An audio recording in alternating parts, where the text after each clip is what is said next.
Benvenuti a Pillole di Natura. Oggi scopriamo le proprietà adattogene del ginseng.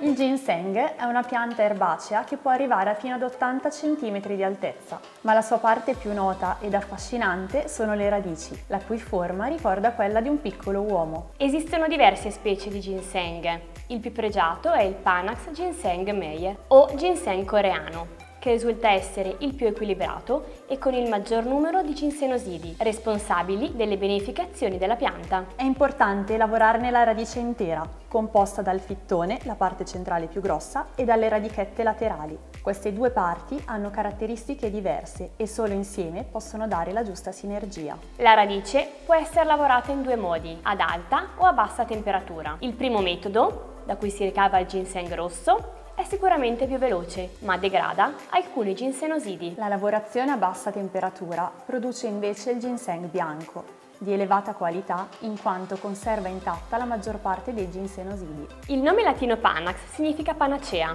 ovvero rimedio a tutto. Il ginseng possiede diverse proprietà, tra cui la più importante è quella tonico-adattogena. Un adattogeno è una sostanza che riesce a metterci nelle condizioni di affrontare le sfide quotidiane, indipendentemente da quali essi siano. È quindi indicato in qualsiasi momento, dal cambio stagione a un periodo di particolare fatica per il nostro organismo. È bene sapere che un ginseng equilibrato non provoca eccitazione. Tradizionalmente il ginseng si assume sotto forma di estratto molle e ne vengono consigliati 500 mg al giorno, puro o diluito in acqua. Ha un sapore tipico, simile alla liquirizia, niente a che vedere con il famoso caffè al ginseng. In commercio esistono anche dei preparati sotto forma di capsule o flaconcini per chi non ne gradisce l'aroma. In qualsiasi forma decidiate di assumere il ginseng, ricordatevi di distanziarlo sempre qualche ora dal caffè. Se avete domande o curiosità, non esitate a commentare o a contattarci.